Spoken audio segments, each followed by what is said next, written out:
ಮತ್ತು ತಾಯಿ ಬನಶಂಕರಿ ದೇವಿಯ ಜಾತ್ರೆಗೋಸ್ಕರವಾಗಿ ಪ್ರತಿ ವರ್ಷದಂತೆ ಈ ವರ್ಷವೂ ಕೂಡ ನಮ್ಮ ವಿಶೇಷವಾಗಿ ಇಳಕಲ್ ನಗರದಿಂದ ತಾಯಿ ಬನಶಂಕರಿ ದೇವಿಯ ಭಕ್ತಾದಿಗಳೆಲ್ಲರೂ ಪಾದಯಾತ್ರೆ ಮುಖಾಂತರ ಹೋಗ್ತಕ್ಕಂಥ ಸಂದರ್ಭದಲ್ಲಿ ದಾರಿಯುದ್ದಕ್ಕೂ ಅನ್ನ ಸಂತರ್ಪಣೆ, ನೀರಿನ ವ್ಯವಸ್ಥೆ ಹಾಗೂ ಇನ್ನಿತರ ವ್ಯವಸ್ಥೆಗಳನ್ನು ಮಾಡೋದ್ರ ಜೊತೆಗೆ ನಮ್ಮ ಗೆಳೆಯರ ಇಳಕಲ್ನ ಗಣೇಶ ಎರಡೋಣಿಯವರು ಹಾಗೂ ಅವ್ರ ಮಿತ್ರರು ಸೇರಿ ಇವತ್ತು ಮೆಡಿಕಲ್ ಅಸಿಸ್ಟೆನ್ಸ್ ಅಂದರೆ ಕೈ ಬ್ಯಾನೆ ಕಾಲು ಬ್ಯಾನೆ ಏನಾದ್ರು ಆಗಿದ್ರೆ ಅವ್ರಿಗೆ ಮಾತ್ರೆ ಕೊಡ್ತಕ್ಕಂಥದ್ದು, ಮಲಮ್ ಕೊಡ್ತಕ್ಕಂಥ ವ್ಯವಸ್ಥೆಯನ್ನು ಮಾಡಿದ್ದಾರೆ. ಈ ರೀತಿ ಆ ದೇವಿಯ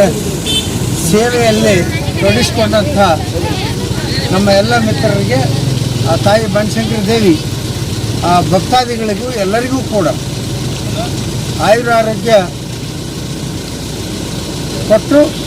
ಅವರನ್ನು ಕಾಪಾಡಬೇಕು ಅಂಥೇಳಿ ಆ ತಾಯಿ ಬನಶಂಕರಿ ದೇವಿಯಲ್ಲಿ ಪ್ರಾರ್ಥನೆಯನ್ನು ಮಾಡ್ತಾರೆ.